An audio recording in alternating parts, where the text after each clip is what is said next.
first thing on the agenda is election of officers.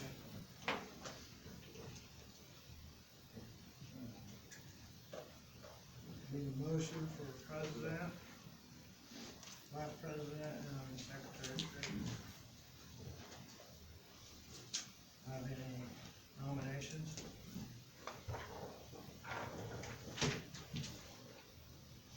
I move that we just keep the slate of officers the same as they were the prior year. Second. Any discussion? There's a lot of discussion, but I'll keep it. All in favor, say aye. Aye. Opposed? Okay. New officers for 2021 is Larry, president, Monty, vice president, Michelle's been the secretary, and James treasurer, if I remember right. Next on the agenda is, appointment of the legal counsel for the RDC. And Barry said that he would be more than willing to stay on if we want to keep him as legal counsel. Move to retain Barry Owens. Any discussion? All in favor say aye. Aye. Opposed? Motion carried. Council Monahan, Barry will be our legal counsel for 2021. The minutes of the January meeting, the 11th.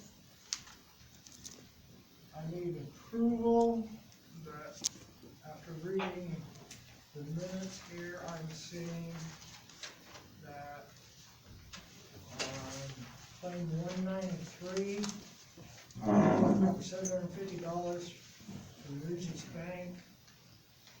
It was approved by motion by Monty Edging and seconded by Michelle Cox, and neither one of them was here at that meeting. And I can't, for the life of me, tell you who made the That was motion. at our last meeting. Yeah, That was me, but I mean, seconded by Paul Ryder. that's what I was thinking, but I wasn't very sure. Oh, I would move to make that amendment in the minutes. okay. All in favor, say aye. Aye. Opposed? And the Motion to minutes, accept by, the amended minutes. Second. all in favor, say aye. Aye. Opposed? Minutes approved. Financial report. Any questions on the financial report?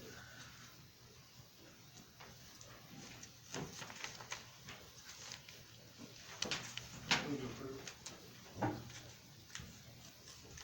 Second. Any discussion? All in favor, say aye. Opposed? Motion be carried on approval of financial reports. Claims. Have two claims. Claim 196 is to HWC Engineering for $2,132.62. Move to approve claim 196.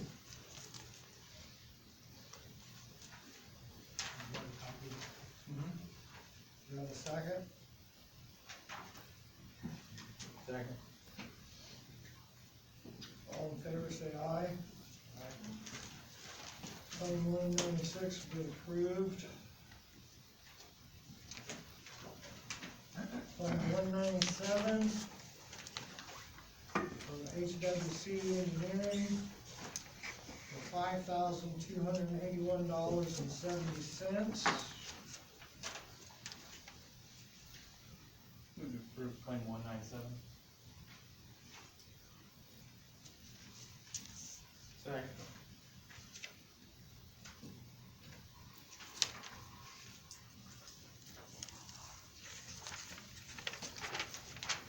All in favor, say aye. Aye. Opposed? Motion carries on claim 197. 198, claim number is for Regis Bank. It's for the invoice for the 2015 bond, $750.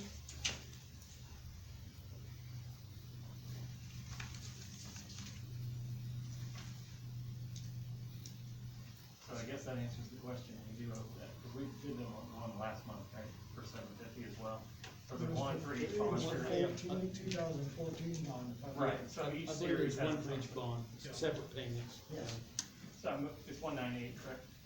Yes. Like, move to approve claim 198. Second, Second. all in favor say aye. Opposed, motion carries. Any other approval of claims? Okay, Question, Larry, do we need to elect officers for the authority? Elect officers for the authority? oh, I'm sorry, yes, we probably should. Do I have nominations for officers of the authority? I would submit that we retain the same slate of officers as they are currently. Okay, I'll second. okay, all in favor? Opposed? Okay, thank you. New business. Barry said when he comes back in March, he will discuss budget for 2021. He'll have some ideas on what we need to do with the budget on 2021. Brian, was supposed to get a date set to meet with NDOT, and I'll let Brian discuss what he's come up with so far. Regarding Brian Fuller, HWC Engineering, regarding the 421, expansion by Indian Packers. We have reached out to the utility companies, to get their input on where they're located in the site, and are starting to get information back from them. Survey's been completed. We have been in discussions with the consultant for NDOT to do the overlay project, and they are still on track for December. We thought they pushed it off, but they're still on track, so I think we're still in good shape. But we're trying to coordinate with NDOT on a few specifics, such as the turn lane to North Bradford, that's close to the Hoosier Heartland. It's not in a great configuration to add any type of turn lane into that spot.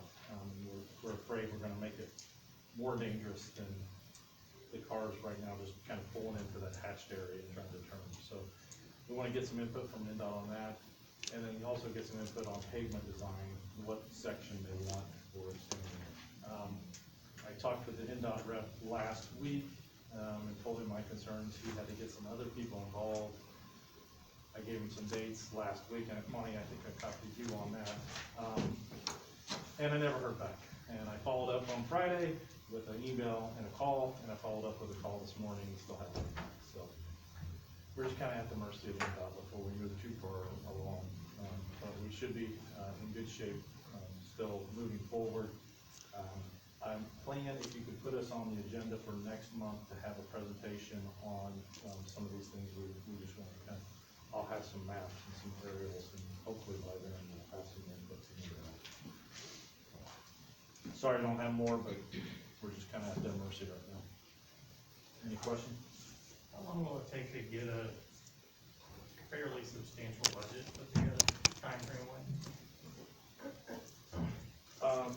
We have a budget already established. I mean, like, a detailed budget? Not detailed. no. Okay, well, I know we've talked about numbers, but like how long? Well, and it's gonna depend on what we do with this turn lane and how much, if we need to extend anything to the south. So I would say 2 months, we'll probably have an idea then. Okay. I wanna get some more input back from you guys on, make sure that our scope is right, and once we have the scope correct, then Do you think by March, you'll have something within from NDOT on anything, or is it gonna be just one of them deals where they might get a hold of you in the next 6 months?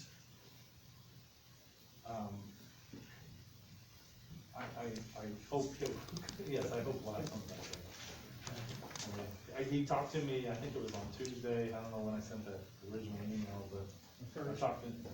Yeah, is it Monday then? You know, I talked to him and he said, oh yeah, I need to get this person involved, and then never heard back. And the engineer that's designing this, he's had similar issues with him too.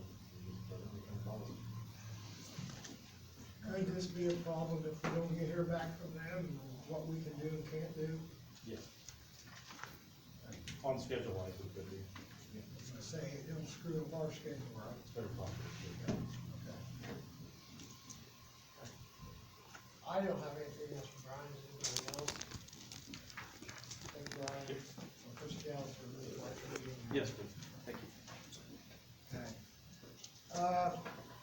There's been some inquiring on the residential TIF, and the big question, I think, in everybody's mind is where does RDC going to be on residential TIF? And Jake has some ideas and some thoughts, and he can kind of steer us on what's been going on in the area with residential TIF, the information coming out, so. Yeah, so Jake Adams, Carroll County Economic Development Corporation, do economic development on behalf of the county, as well as our municipal partners. And so, it's my time with the Economic Development Corporation.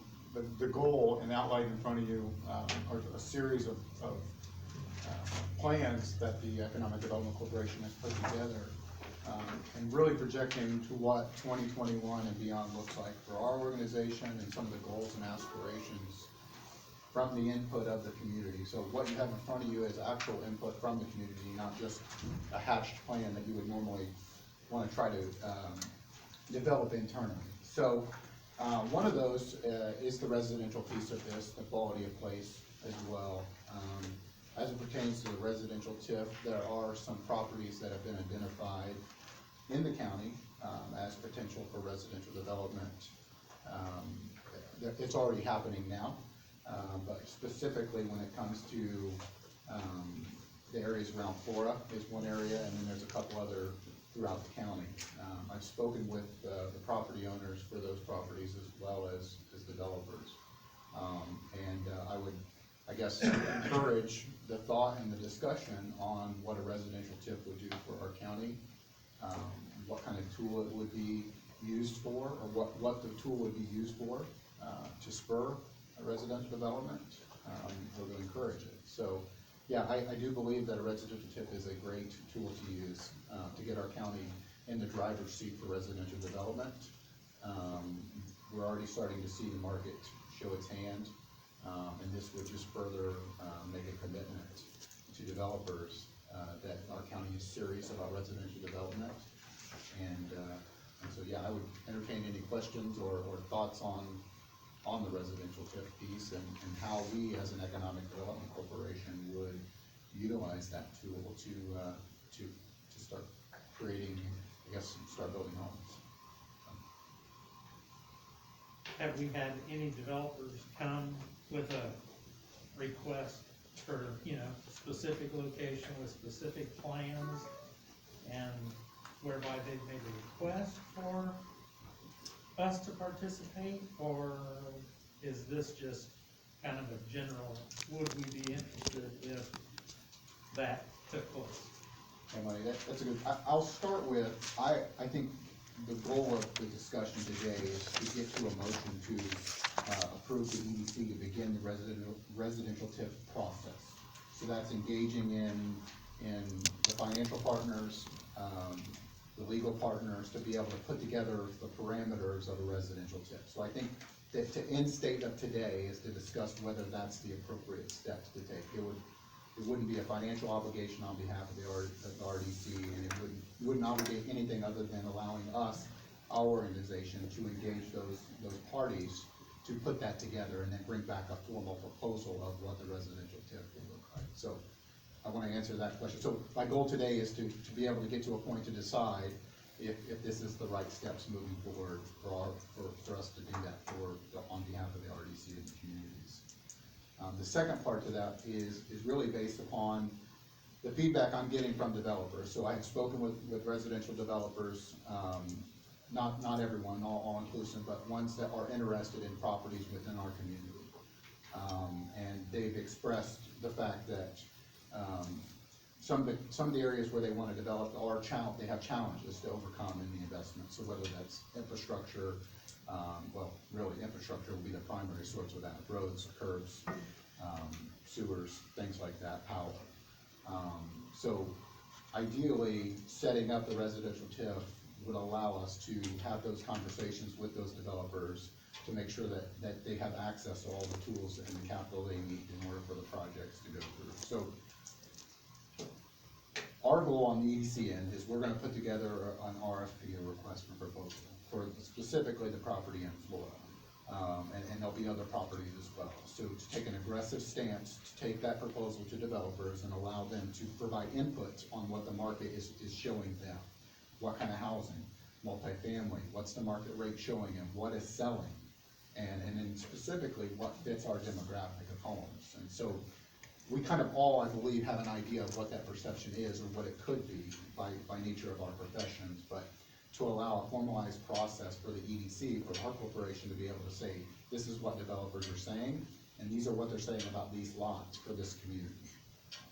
And so that would be something that we are going to do and solicit, over the next few weeks, and then hopefully by the end of the month, press release, get it out to developers, and we can beginning that conversation with anybody that's interested in developing homes, specifically, and we're starting with the property in Florida. So, did that answer your question? I probably went Yeah, I around mean, a little.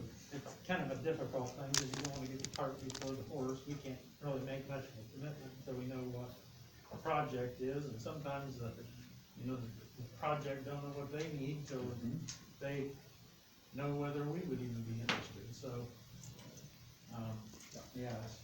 And yeah, my goal would be that we want the market to continue to show us what it'll bear, right? And then if there's absolute hurdles that have to be overcome, and we can leverage our resources, our public resources, to get that investment across the line, I think that is the ideal situation. And wholly so is making the RDC whole on all those commitments as well. So Yeah. we're talking about leveraging our assets, and then the RDC being made whole upon completion of the project. So we're not looking to extend any handouts, basically. Right. So we won't know until we get that scope, like you said, but the goal is if you allow the EDC to make the initial stand and begin the process, then I'll be able to get that information and back from developers on what it is exactly it doesn't look like on their end, so. Sure, and my question would be, what are the developers looking for? I mean, TIF district, when you establish it, has nothing on it. There's no money there, I mean, basically, you're looking at the future. Yes, that's not the case with the residential TIF. Yeah, they Have made a they change. changed that now? Well, Okay. Yeah, it's a whole new, But basic the legislation. mechanics of it are, because workforce housing is a benefit to the so-called Indiana Packers TIF, the Indiana Packers TIF concede a residential TIF and then recoup that money. That's what I'm saying. Yeah, it's, I don't know if it's really deemed along with your fronting some of the investment, but getting the money back, maybe, they can be structured in different ways, but at least by the time it's finished, we would recoup all the money. By the time the project. Yeah, Okay. yeah. So we're like 20 years down the road, like we were. Yeah. When we started IPC, we came in with nothing, Yeah. and then we had to work, for 20 years on that mortgage, and then Yeah, since then we've been, so that's one question, thank you. I think Two questions. what we, Sorry, if I can have one of those presentations too, please? Yes. Okay, my next question is, why are you focusing on just one demographic report? Demographic reports are pretty easy to put together. Why not look at the whole county and give them the developers options? Yeah, that's a great question. So specifically, in our space, no product, no project. So in order for us to get a project started, we have to have land option or at least an agreed price to sell. At least that's where we work in the economic development space. And so we do have land essentially that has had agreed sale price and we'll have option on it.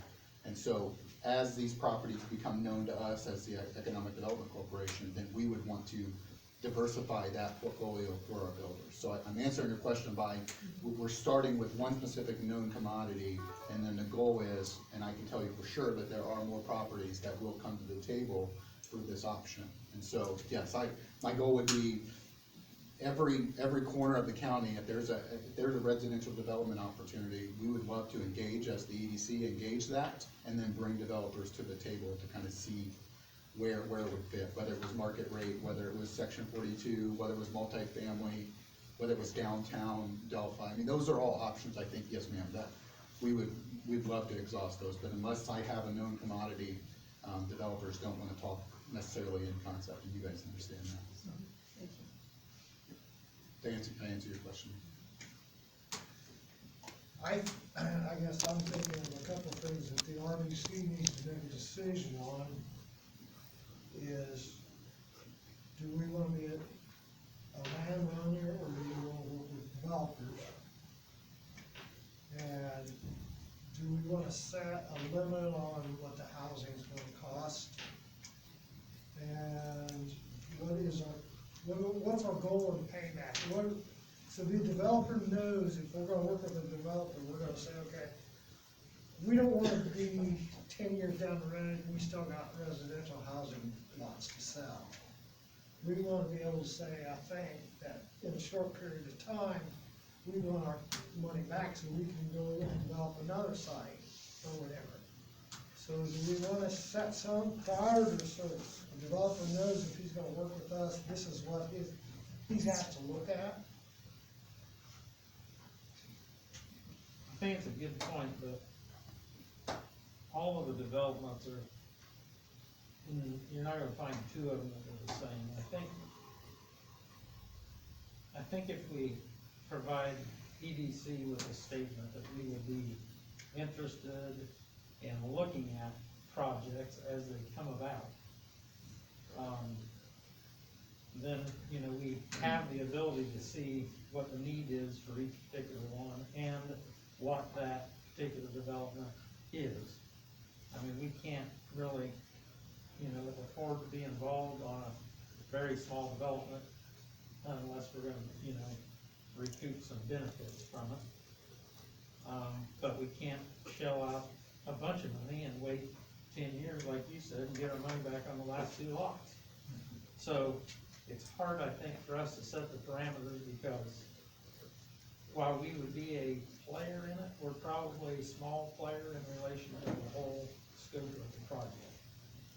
Yeah, and my expectation, and this is just me personally, my expectation would be for every lot that sells, the RDC recoups whatever we determine to be a per lot price. So we're not, they aren't paying us off with the last lot they sell, we're participating in that.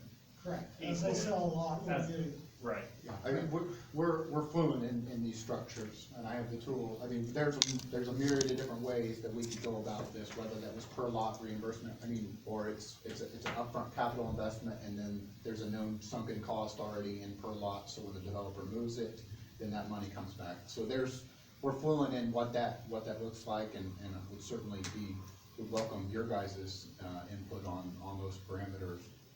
Once we got, if there was a potential project ready to move on it, then we would outline those, but yeah. I think your points are really valid points. But it's like, we gotta make those decisions when we see what a given project looks like. Cause to put together all the possibilities, we have a book, I guess, that probably, because it could be multifamily or whatever. So are you proposing that the EDC handle the application on behalf of the RDC with the state to begin the TIF? Yeah, so my goal today, what I'm asking is for a motion to be able to work on behalf of the RDC, have the EDC begin the process, no financial obligations, no cost, but really just begin the application process through the state to establish a residential TIF. So yes, to answer that question, and then we would, before we would move on anything, identify the geographics to that TIF, that area of investment. Because I think maybe recall spoke originally to this group, and that we would have to identify those locations as economic development zones. So we'd have to set boundaries, north, south, east, and west, on where that investment was going to be. And then we understand that there's a legal process, a political process, in which all of the subdivisions have to approve as well. So we're talking, as we move along in this, if it's in the floor proper, then that would be the town floor and the school board themselves. So, yes, sir, I would ask that you give the consideration to that process. And that's not specific to any given project. That's just, in order to be able to do it, you've got to meet certain guidelines, is that right? Brian did some work on this, right? Yeah, but I think he's talking about a specific, like, parcels Okay. for this. Well, But as more come, then we can look, then you can look at other ones too. Do a similar process. Yeah. Right now, we just on the information Josh gave me, and we got from an auditor or assessor, someone here in area plan, you can do it in every township except Adams and Tippecanoe. You can establish a TIF. That was just a real basic information that I have, and that's already outdated because it was only 2019, 2018, 2017, and it did change to the update for 2020. Yeah, and they don't, and there's two measures in which we can identify an economic development zone. It could be based upon housing units per stock, and then it could also be based upon, the government entity identifying it as an area for development too. So there are ways that the state has allowed us to move into these specifically these residential TIFs, and get really precise on our investment so that the community can be focused on this particular geographical boundary and this particular topic of residential. So when you go through that process for approval by the state to do a residential TIF, can you get whatever those counties or townships, that qualify, can you do that all in one approval? Or are you saying you would just be specifically addressing Monroe and the city or the town of Flora? I think it would- Application? It would have to be specific, so, I mean, well, yeah, they would really be up to you guys to determine the geographical boundaries. I believe I would have input on where those boundaries should be or could be. But I think overall, this body has that, whether it's a full township, whether it's just a geographical design that we want to work with a political subdivision on. So, yeah, to answer your question, I think that's probably a little bit farther than where necessarily would be today, but those would be things that we'll present as the EDC on behalf of working with the developer and the property owners on. This would be the area of development, this is where we would see the boundaries, and this is where we feel like the political subdivisions would approve as well, right? So if we're in Flora, then we obviously have that discussion with the town of Flora and the schools. If it's somewhere else in the county, then we have to continue to have that discussion. So I think there'll be natural, checkpoints in the current system that allows us to determine where we're actually gonna be able to put a residential TIF together, but, with the approval today, it allows me to pick up the phone and make those phone calls on behalf of the RDC, that this is something we've discussed, and this is something we wanna look at moving forward on. How do you guys feel about that? So I don't wanna make that call to Vince or Darryl or anybody or the schools unless, we as one have decided this is something that we wanna do and move forward with. So, I'm just gonna go ahead and get a motion on the floor so we can kind of hash out the specifics here, but, so I move that we give the EDC the authority to apply on our behalf to, determine the eligibility for the TIF for the entire county. And I added to that motion the ability for Larry to sign on behalf of the RDC any application paperwork, requisite to do that before our next meeting. And a second? I agree with that. I don't know what costs there are involved in that process, but there's no sense in attempting it once and doing it again for the next township. So I think if we're gonna go down this process, there's probably some efficiency by just taking care of it in one fell swoop. and then we address the individual projects as they come on, so. If I remember right, didn't Rick say it was $25,000 every time we made an application for a TIF? It's every time we make the actual TIF, it's about Yeah, 25. so if we make an actual TIF, let's just say for 4, Yep. and we do one for Delphi, so we got another 25,000 for the one in Delphi. Right. Just to make sure I was clarified on that, right? We have a motion, I have a second. Do we need to read the motion back, so everybody understands it? Are you good with the motion? You're good? Okay. All in favor, say aye. Aye. Opposed? Motion carries. I think the next thing then we really need to think about then is how this is all gonna come unfolded, and when Jim gets back to us on what's happening, then we're gonna really sit down and discuss some other things on these issues. Yeah, and I would encourage, as you begin to have this discussion with your representation or when your professional dealings, that if there is a question about it, that we are fully equipped to take those questions and try to vet them out and have a conversation. So our goal is to bring folks to the table, not push them away. So if there is discussion on what this means to anyone, the EDC can kind of field those and figure out, where everybody fits. Thank you, Jake, appreciate it very much. Yes, Jeff? During this TIF district, does it take any funding away from school corporations, any tax funding? They have to be notified and talked to about the TIF districts when you own the residentials. I don't wanna end up like we did over in Benton County. Benton County's, didn't have enough funding, so we're taking special tax, so they get funding to run the school, so. I think the last TIF district took a lot of funds away from the school corporation. I'm very concerned about what happens if my tax dollar gets go to the school corporation. It's a very important school. And where's this happen? What's this happen if we do this? What's it do to the school corporation? Yeah, I'd like to speak to that, and I think it's better to just air this out at the beginning. A TIF district does not take money away from a school district, because a project wouldn't exist without the TIF district. In terms of property taxes. If this whole area was gonna be full of houses because developers had demand today for those houses, they would be here. So the state gave us this tool so that we could utilize it to leverage, the county's or the RDC's resources to de-risk a project, to attract it, and hopefully spur on further economic development, because we've proven the model.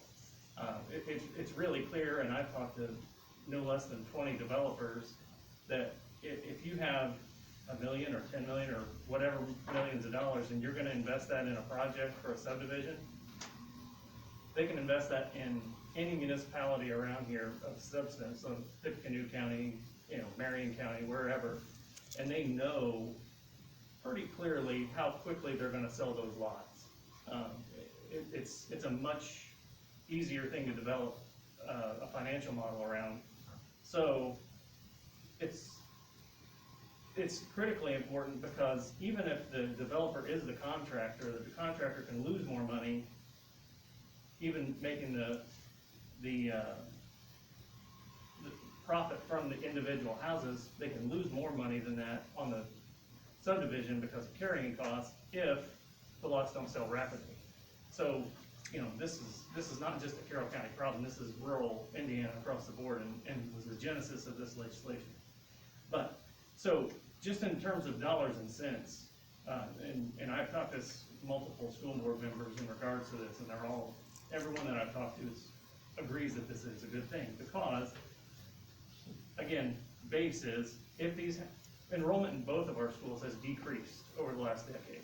We're trending in the wrong direction, because population is aging, we have fewer children in the school districts than we used to have. So this effort will, if it comes to be, will drive more children to the schools. A school earns, I'm just gonna use rough numbers, let's say $6,500 per student per year they get from the state for each student.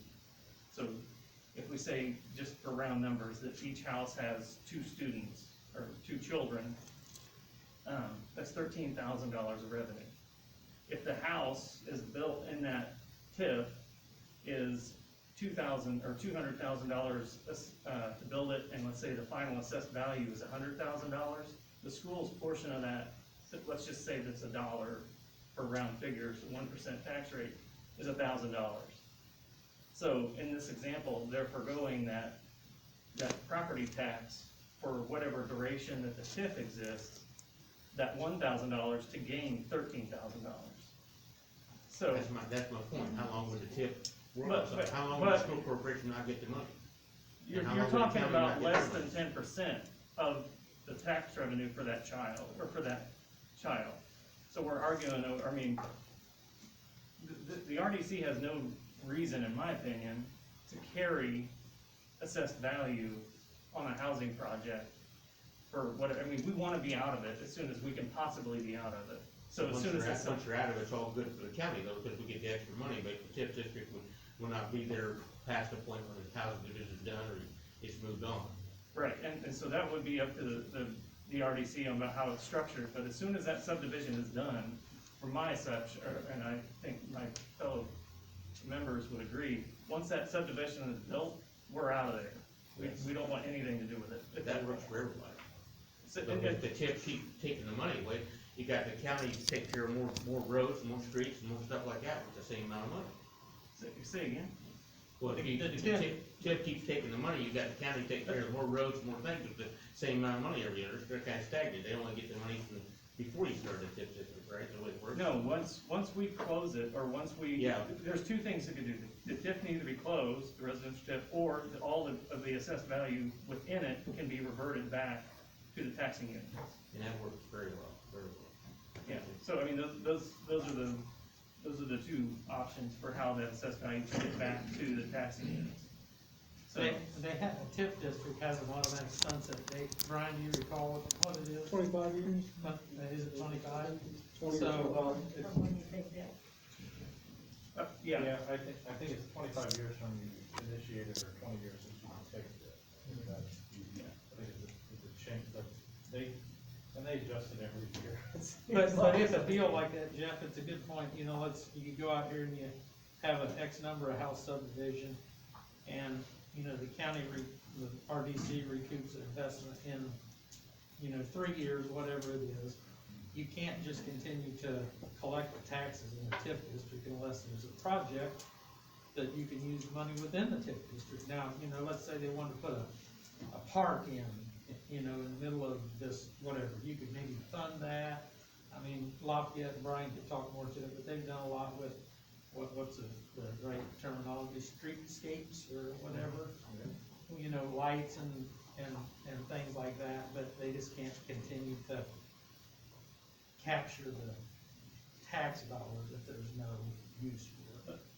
just again, to be really clear, we're giving, $6,500 per student per year to the schools for every student that goes into the schools, and whatever incremental amount of that is captured by the TIF and property taxes is insignificant to the overall gain to the schools, and the schools are very supportive of increasing their enrollment, to increase their revenue.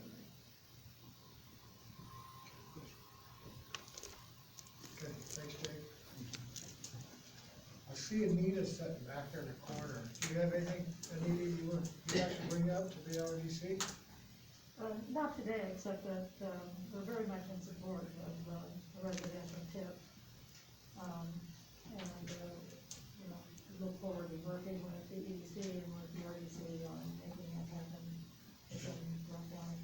Obviously, there are properties within, Delphi that, would be good candidates for residential TIP, and discussing that with Jake and the EDC as we move forward. Okay, all right, thank you. That's all I have. Next meeting, March 8th.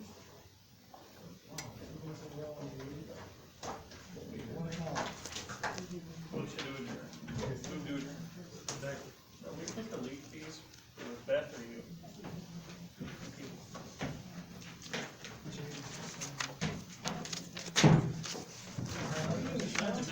Are you losing your mind or PPP?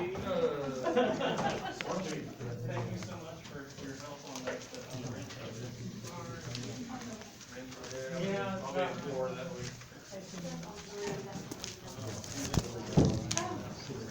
Everybody sign in? I sign in. Did you sign in? I saw downstairs. Oh, yeah. Oh, yeah.